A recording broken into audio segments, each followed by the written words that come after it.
goodly houses, and dwell therein. Verse 13, and when thy herds and thy flocks multiply, and thy silver and thy gold is multiplied, and all that thou hast is multiplied, then thine heart be lifted up. And don't forget the Lord thy God, which brought thee forth out of the land of Egypt, from the house of bondage, who led thee through that great and terrible wilderness, wherein were fiery serpents and scorpions, and road where there was no water, who brought thee for water out for the rock of flint, who fed thee in the wilderness with manna, which thy fathers knew not, that he might humble thee, and that he might prove thee to do the good and thy latter end. Verse 17. And thou say in thy heart, my power and the might of mine hand had gotten me this wealth. But thou shalt remember the Lord thy God, for it is that given thee powers to get wealth, that he may establish his covenant, which he swears unto thy fathers. And it is this day. And it shall be, if thou do at all forget the Lord thy God, and walk after other gods, and serve them, and worship them, I testify against you this day that ye shall surely perish as the nation which the Lord destroyed before your face.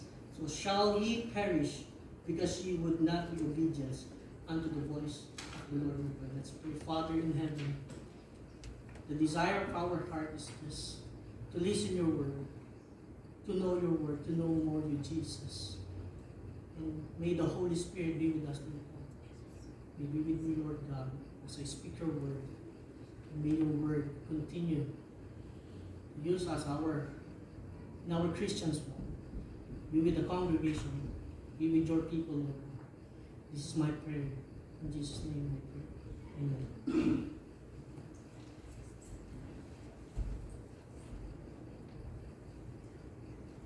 Can you hear me? Yes. Okay, much better. Good morning again, once again. Thank God and for a privilege to preach in this morning. Actually, this is my first time preaching in English conference. So please bear with me for some of wrong grammar. And for those people who did not yet know me, I am Jonald Jose Floriano. So my mother is always in the Jollibee and my father is always in McDonald's. That's why they combined it. That's why my name is Jonald. And then I was kidding to my wife, if we had a child, the name of the child is KFC. Just kidding. So I'm from the Philippines, Valenzuela, Manila, and I'm married. I have only one wife. I don't have yet child now, but we have a scooter. And then I used to graduate on Phoebius College of Bible with a Bachelor of Theology, major in Pastoral Studies, and become a pastor, associate pastor, specifically, and a youth pastor for AU.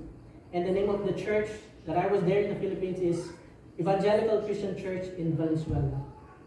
And all of that is because of by God's grace. So Deuteronomy chapter 8, 11, verse 18.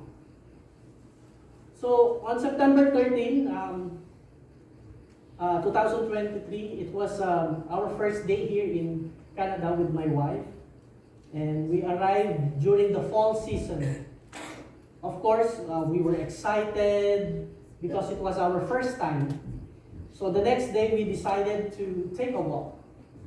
While walking, my wife and I reached a stoplight and wanted to cross to get the other side of the street. But our problem was we didn't know how to cross. It was our first time. And we saw a hand sign that we thought may stop. A hand sign. And we waited for it to turn to go. But we're wondering, why didn't it change to go? So, since we didn't know how to cross, Jasmine said to me, let's just wait someone until crosses and then we'll follow. And while waiting, we saw a man also wanting to cross. And we noticed that he passed a button on the pole, and after a few seconds, the light turned green. And we laugh because we didn't know, but at least we learn now. So that's why when I was in the Philippines, there's a place in Manila called EDSA. I remember the people who often crossed the street here, even though it was dangerous. So that's why the MMDA, we have there MMDA officials put up signs of warning in the picture. So warnings for the stubborn people crossing. They put up sign in Tagalog, bawal tumawid dito, which in English means no crossing allowed here. But there were still some people who didn't obey it.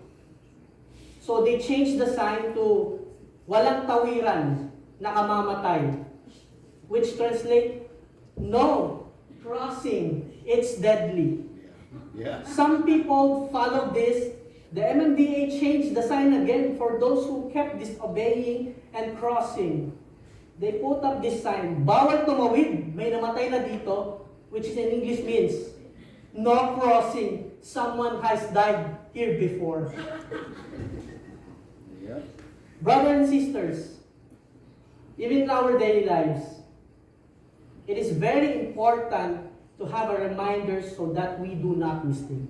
Yes. And they say, there are situations you won't be right until you make a mistake. And as for a believer of Christ, the Word of God is the great reminder for us. The Word of God is our final authority. It is the true and solid foundation of our lives. So in this morning, I would like to share with you a reminder that also similar reminders of God through Moses' instruction to the Israelites. Let us study and meditate the book of Deuteronomy chapter 8 to see how God showed His faithfulness and provision in the lives of the Israelites. Let us also examine the warnings and instruction Moses gave to the Israelites as they were nearing the place that God had promised to them.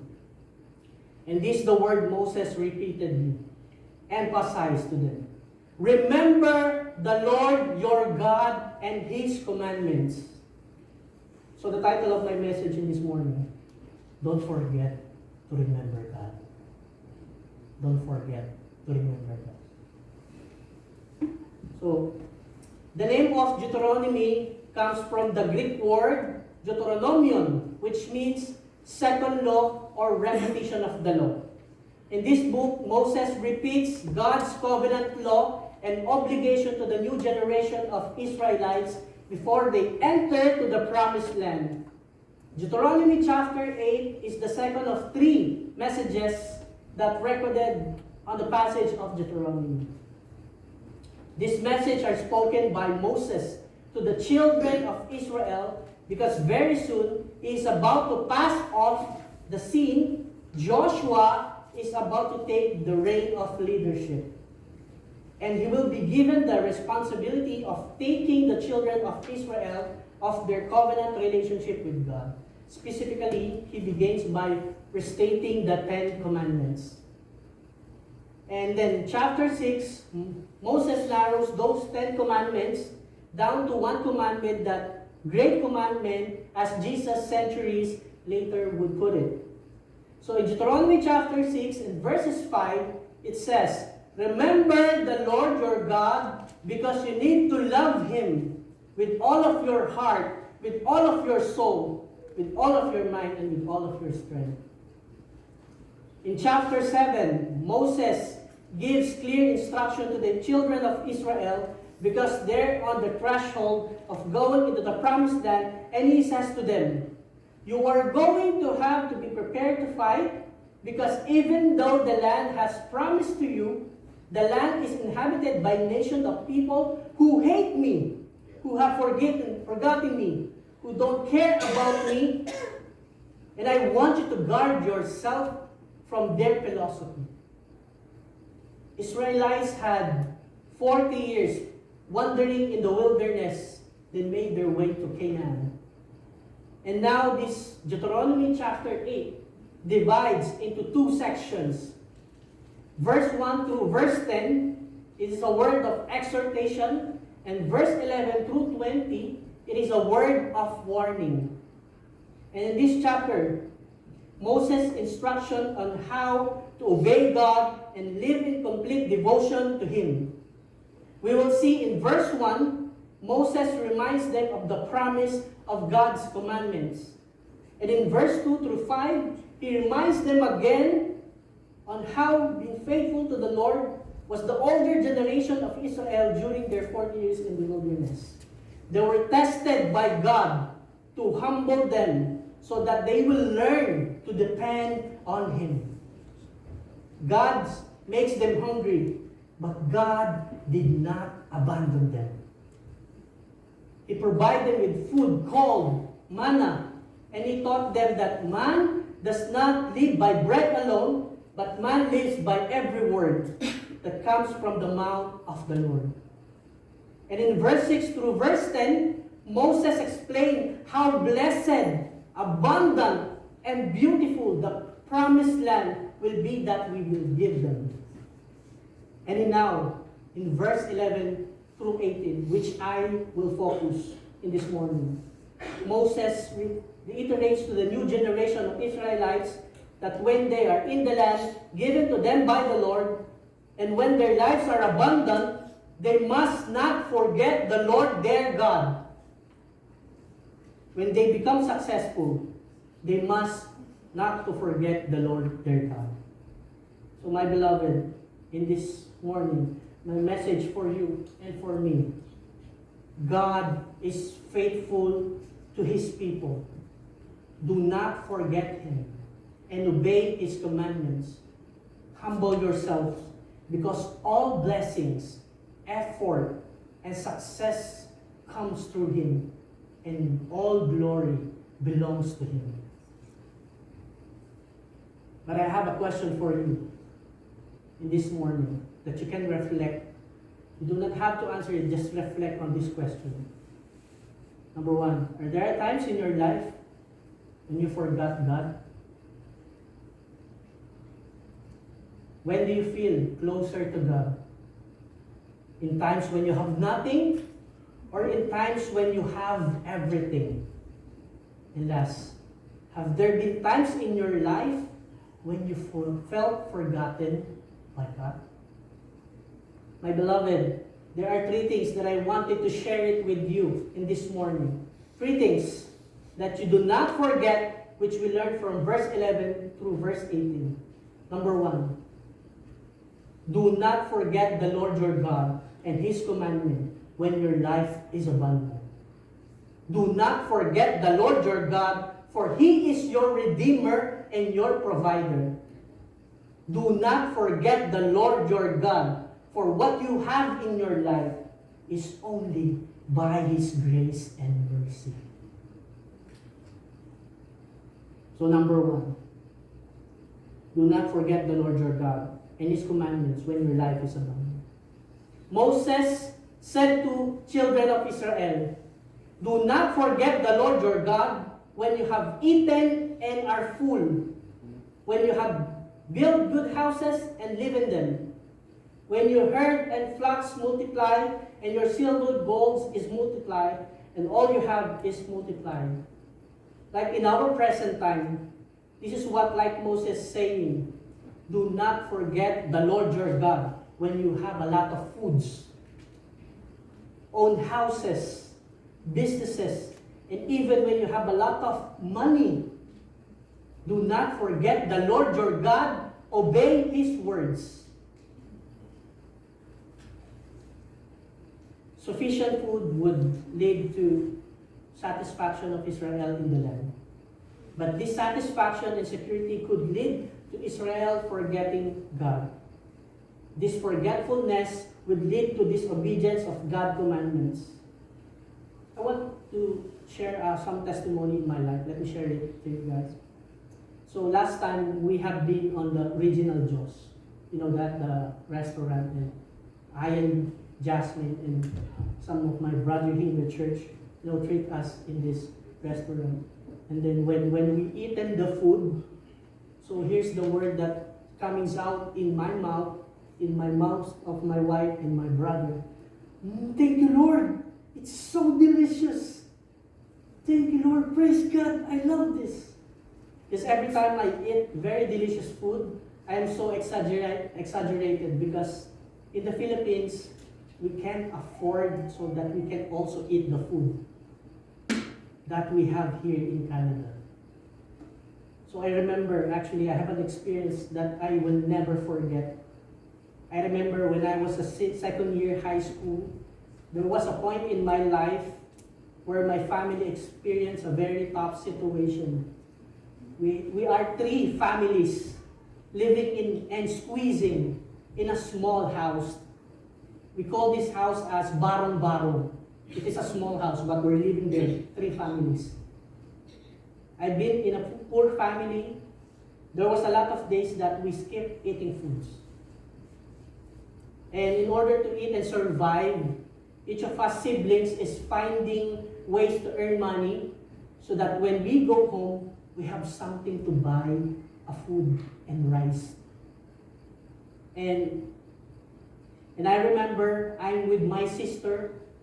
While we are looking for something to make money, she was asking to me this word, Jonah, I am very hungry. My stomach is very painful. And then on the floor, I saw a Jollibee flyers with a picture of 1-piece chicken, rice, burger, and drinks. And I grabbed these flyers and showed it to my sister.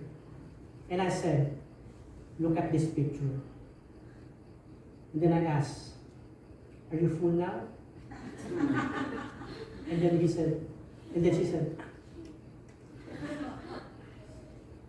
and then after that, we're crying and laughing. It was tough.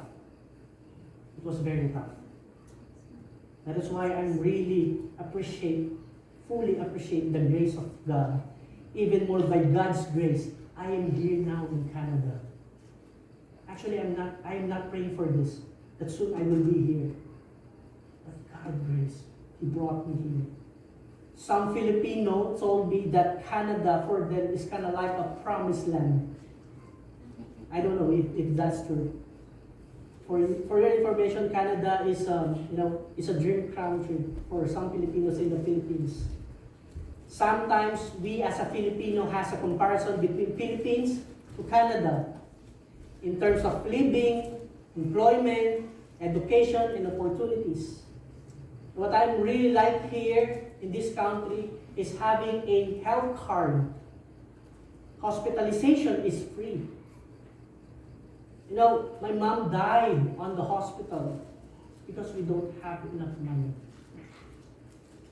I bring my mom to the emergency room and trying to ask the doctor, please help my mom. Please help my mom. She was dying during that time. But we need to give first a deposit money in order to help my mom. But since we don't have money, my mom died. But here, hospitalization is free. That's one of the blessings of the Lord in this country. Not just that. There's a lot of things that you have to be grateful for the Lord. Look at yourself now. Reflect again on the times when you had nothing. And now that you have so many blessings from God in any aspect of your life, take a look back of the blessing of the Lord. He brought you here with so many blessings. My beloved, God is faithful to you. So always remember His faithfulness to you. There are so many things in your life that God proved His goodness to you. Amen? I know there was a time that you have in tough situation, but like what Pastor Simon says to us, just focus every day from the goodness of God. Just focus. My beloved, in the time that we are plenty situation, remember the Lord your God. And like what Moses told to the Israelites, He was like this. I know, God will bless you. God will experience you abundant life. But let me remind you, do not forget the Lord your God and keep His commandments. Remember the Lord your God and keep His commandments. Sometimes we tend to forget God.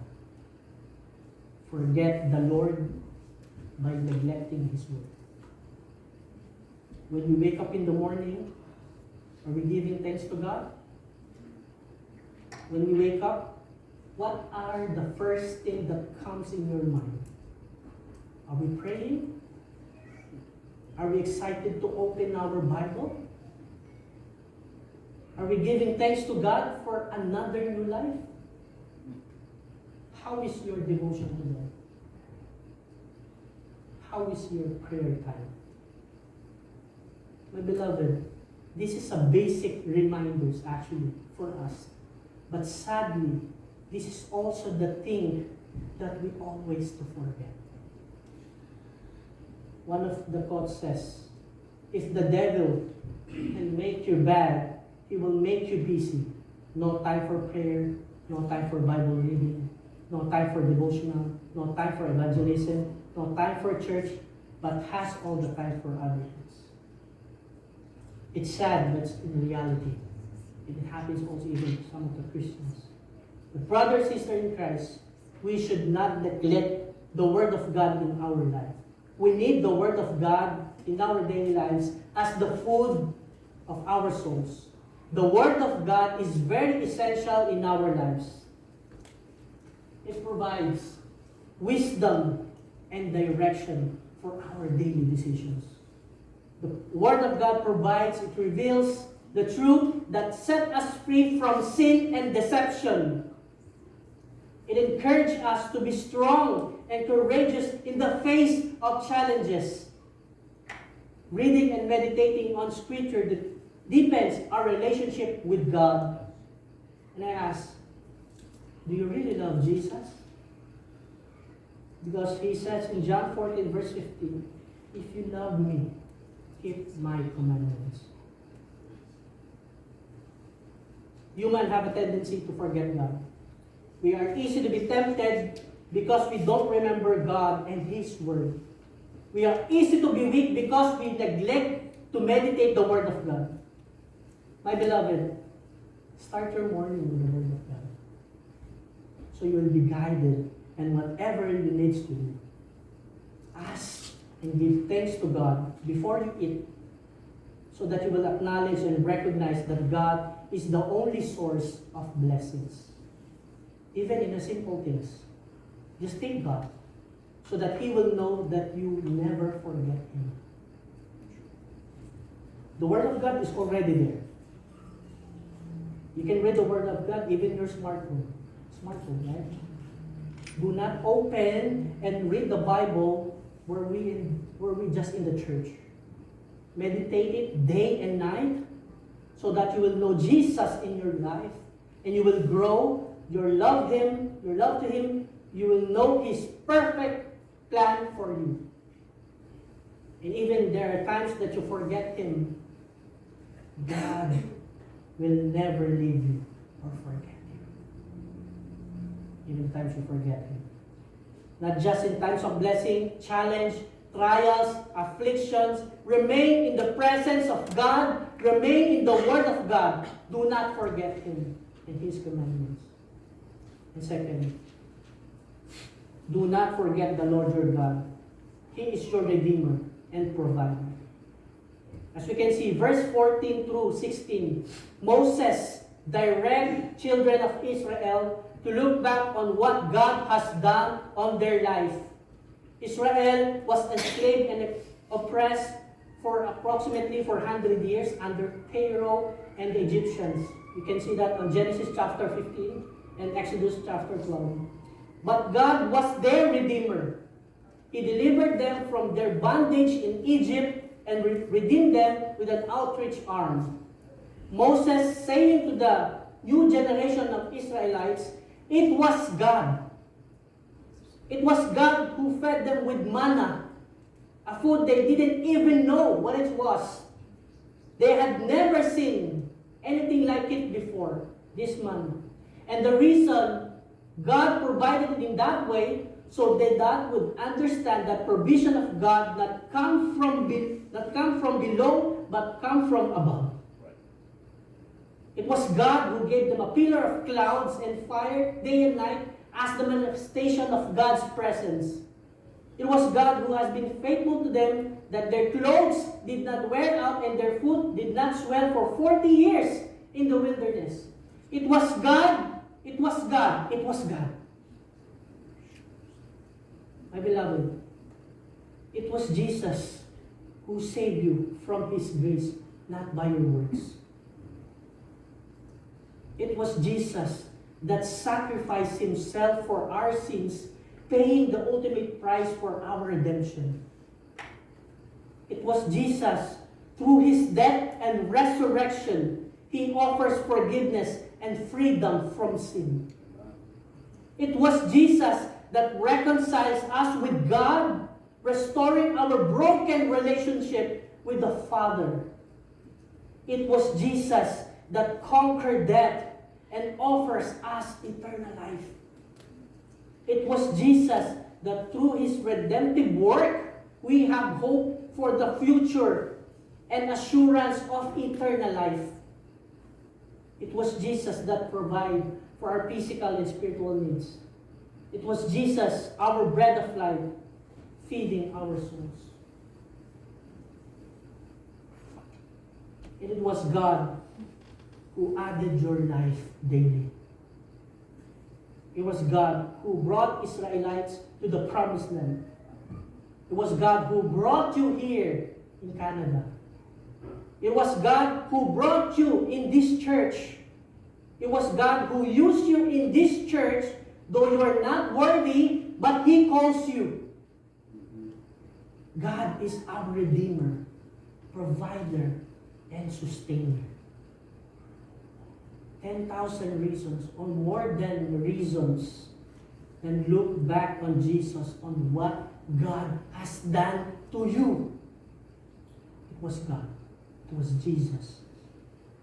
And that is why, for my last point, I would like to say, do not forget the Lord your God, for what you have in your life is only by His grace and mercy. In this verse 17 through 18, Moses warns the Israelites about the danger of pride and self-sufficiency. Moses saying that all credits must belong to God. After experiencing abundance in the promised land, they might forget that it is God who enables them to prosper. My beloved, we should avoid attributing our success to ourselves and embrace humility. God is the truth of our abilities and wealth, which is our blessing rather than just result of hard work. Acknowledging God's provision is essential for fulfilling His covenant promises and maintaining a faithful relationship with God. There was a blogger in the Philippines that he bought a new house, and this blogger posted his house on the social media. And one of his fans commented on the photo that he was posting. And this is the word that comments of one of his fans. Wow! You have a new house. To God be the glory. And then the blogger commented with these words. Why are you saying that? Why should the credit go to God? Shouldn't it be mine? I worked hard to buy this new house. Everything came from my strength and efforts. I should receive credit, not to God. My beloved, there's no success if God didn't allow you to be successful. May our success, strength, talent, abilities, wisdom, and wealth be used for the glory of Christ. May we be more thankful to God during the time we are establishing our status in life.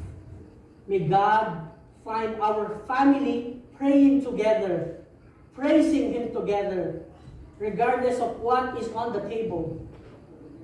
Let us remember God before we sleep, knowing that He has protected us and given us strength to be productive throughout the day. My beloved, this book of Deuteronomy also speaks and points to Jesus Christ. Number 1, a man. In verse 3, Moses reminds the Israelites how God fed them with manna in the wilderness, emphasizing that man does not live on bread alone, but every word that comes from the mouth of the Lord. And this verse, which also quoted in the book of Matthew chapter 4, verse 4, and also in Luke chapter 4, verse 4, during his temptation in the wilderness.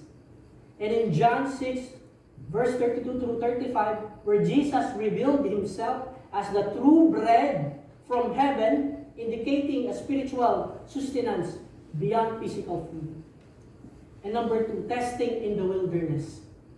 Deuteronomy chapter 8, verse 2, it recounts how God led Israel through the wilderness for 40 years, testing them and humbling them to teach them dependency on God.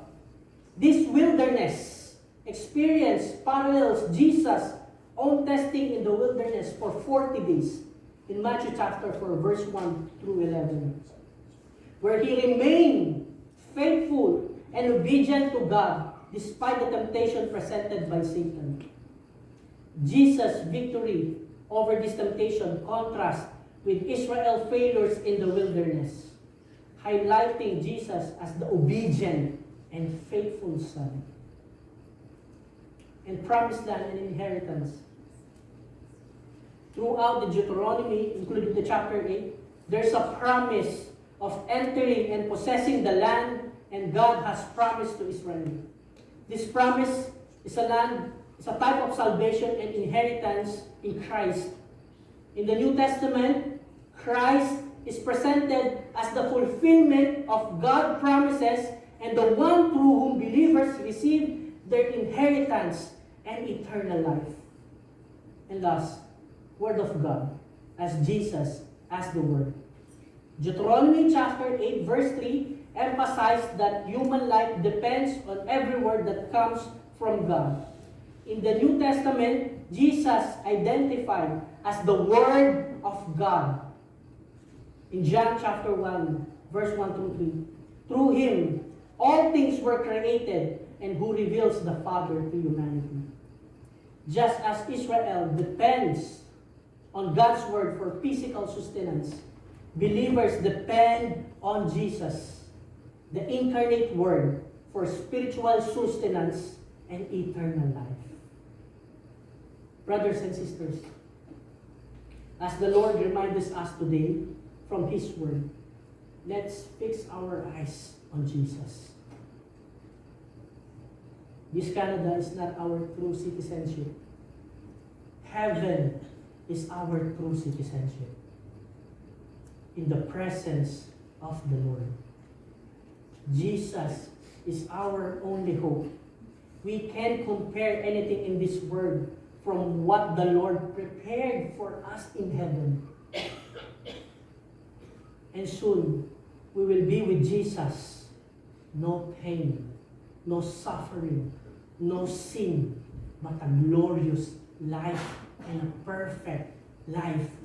Amen? Amen. A glorious life and a perfect life.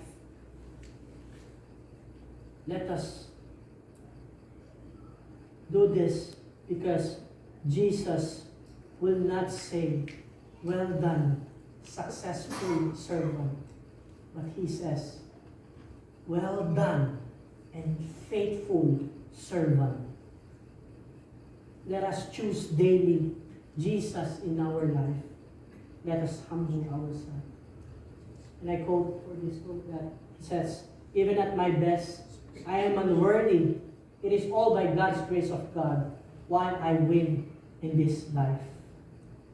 And it says to Romans, nor death, nor life, neither angels nor demons, neither the present nor the future, or any powers, neither height nor depth, nor anything else in all creation will be able to separate us from the love of God that's in Christ Jesus our Lord. Remember always the Lord your God, my brothers and sisters. And also, I want you to remember our church. I want you to remember in your prayer our church. I want you to remember our God and our pastor here in this church. And pray for our pastor. I want you to remember in your prayer even the praise and worship team. Because sometimes we have battles in our life. But by God's grace, give us strength. And also I want you to remember in your prayer our brother and sister in Christ. And I would like to thank God for His blessing for me and for my wife. Actually, I'm not expected that the Lord used me again in this country. Me and my wife actually was planning to have a work here in Canada. But actually before, when I was in the Philippines, I don't want to go in any country. I want to stay in the Philippines because it's a big sacrifices. Sacrifice my family. It sacrificed my ministry. Because I was a pastor there in the Philippines. It sacrificed a lot. But the Lord brought me here in this country. And I thank God that I met sister in Christ. That she is the one to a channel of blessing that brought me here so that I know you. That I know this church. I was totally blessed from the servant here in our church. Even they are old, they're still doing to praise God, to serve God. Because in the Philippines, some of the ushers, some youth, and not an old, but here I was totally blessed. Even in your situation, you're still praising God, using your life to God. There was a tough situation, even in my life and in my wife, but God gave us a blessing. When the winter, when we feel cold, God gave us a channel of blessing to give us a where we do not feel cold. Before, Jasmine is crying because she doesn't have a job. But now she's still crying because she had a job, but she wants to find a rest now. She's still crying. And I love this church. And I'm willing to love you more. And I'm willing to die this church for God's glory. I'm willing to love you more and to die for God's people. Let us do together what Pastor Simons always tells to us. Knowing God together, growing in God together, and serving God together. Mga kababayan kong Pilipino, marami nang pinagtanayan sa inyo ang Panginoon Diyos.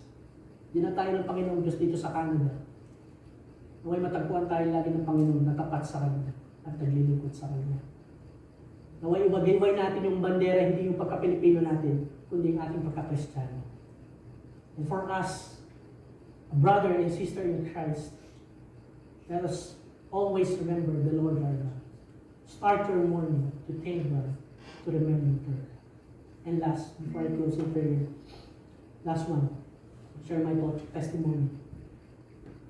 When my mom still alive before, my mom's always called me, Jonah! Even there's a lot of people surrounded me. When I heard my mom's voice, I know that's my mom. When she called me, Jonah! Jonah! Even though there's a lot of noises in my place, I know that's my mom. That's my voice of my mom. Brother and sister in Christ, I know there's a lot of noises in your life. Your struggle, your trials, your suffering, your affliction. But always hear the voice of the word in this scripture. Even that you have a surrounding noises in your life, always hear the voice of the Lord from His word. always here.